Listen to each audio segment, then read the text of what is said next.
siz bilan gol shartnoma qilib, siz yoningiz aka-uka bo'lib yurdi, shuncha.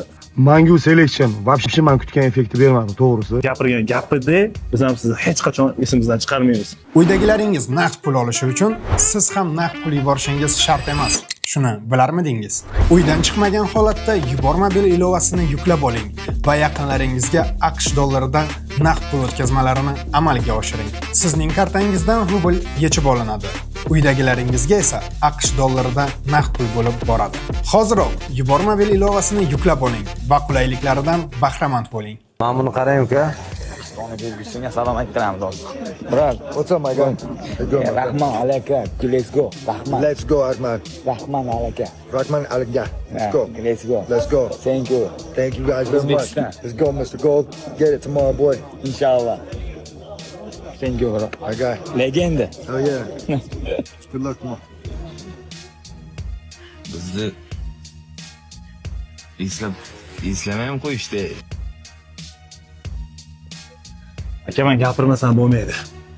Kerak shart emas uka. Yo'q, aka, buni xalq bilmasa bo'lmaydi, to'g'risi. Mana ishim bo'yicha aka, siz bilan gol shartnoma qilib, siz yoningiz aka-uka bo'lib yurdi, shuncha. Golda og'ir musibat tushib qolganiga ancha kun bo'ldi aka. O'zi hozir yo'q bo'lsa ham, siz bilan kelishgan kontraktga qanday bo'lsa shunday xabar olib, o'rtog'imni haddishga qilyapsiz ekan. Aka, buni xalq bilmasa bo'lmaydi. Goltirda gapi bor aka. Meni og'ir kunimda yonimda turib, meni yordam berganingizni o'lgunimcha esimdan chiqarmayman degan aka. Biz ham xuddi shunday golda gapirgan gapida biz ham sizni hech qachon esimizdan chiqarmaymiz. Esingizda bo'lsa aka, oxirgi mag'lubiyatimda kelib bir og'iz aka deganimda meni qo'limdan ushlab, uka deb yonimda turdingiz, paddishga qildingiz aka. Hozirgi kunga kelib siz bilan kelishgan kontraktimiz shu bugundagacha ekan. Bundan bag'iga ham aka siz bilan Allohning yo'lida aka-ukamiz. Inshaalloh. Qanaqa xizmat kerak bo'lsa, men hamisha yoningizdaman aka. Pul biz o'rtamizda hech narsa yo'q aka. Alloh rozi Sizni bo'lsin. yaxshiligingizni bilgan biladi, bilmagan aka o'zi biladi, to'g'risi. Joningiz sog' bo'lsin. Mujiylar, hammaga omad, qo'llab-quvvatlab turinglar. Bariga faqat bayroqlarimizni balandlikka ko'taramiz inshaalloh. Inshaalloh. Xudo xolasa. Mangu Selection вообще men kutgan effektni bermadi, to'g'risi. Men Mangu Selectiondan nima kutgan edim? Mangu Selectiondan men qatnashayotgan bolalardan juda ham pala-partish, bir qanaqadir bir hayajonlanib qolish, qo'l oyoq ishlamay qoladi, ba'zi biri bir MMA'ni kursni bera olmay qoladigan. Men shunaqa effektlar kutgan edim. Lekin sportchi bolalar o'zini ko'rsatish uchun ham kelajakka ular haqiqiy MMA jangchisi, yulduz bo'lishga tayyorligini ko'rsatish uchun ham zo'r harakat qilishdi va haqiqiy O'zbekistonda bo'lajak MMA yulduzlarini ko'ra oldik. Ko'rmagan bo'lsangiz, selection janglarini bir ko'ringlar. Musobaqa o'tkazilgan atmosfera. Bu musobaqada deyarli qo'riqchilar qatnashmadi.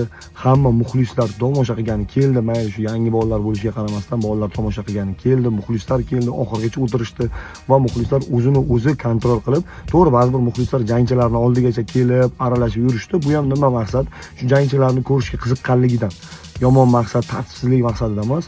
Va haqiqatan Samarqanddagi muxlislar, viloyatdan kelgan muxlislar juda chiroyli balet qilishdi va o'zlarini bir og'iz aytilgan gaplarga amal qilgan holatda tartib intizomni chiroyli saqlashdi. Bu uchun albatta muxlislarga alohida rahmat aytamiz va mana shu selection turnirida qatnashgan jangchilarga men juda ham alohida o'zimni tashakkurimni aytmoqchiman. Bitta janglar to'g'ri sal hayajonlanib qolish yoshlik bo'lgani uchun, lekin asosan 90% janglar juda ham qiziq va juda ham shiddatli bo'lib o'tdi va men faxrlanaman O'zbekistonda mana shunaqa sportchi yoshlarimiz borligidan. Malatse bolalar, bosinglar, xudo xolsa sizlar yulduz bo'lasizlar. Bizlardan ham bitta bolamiz qatnashdi, yutgan bolamiz ham, biz ham yutgan bo'lsa, yutqizgan bola ham juda ham tingma-ting jang bo'ldi. Har ikki tarafga ham g'alaba berilishi mumkin edi. Birozgina ustunlik bilan bizning bolamiz yutib ketdi va lekin ikkita bolaga ham kontrakt berildi Mangudan. Va bu qanchalik raqobat kuchliligidan darak beradi. Fikrlaringni kutib qolaman kommentariyada.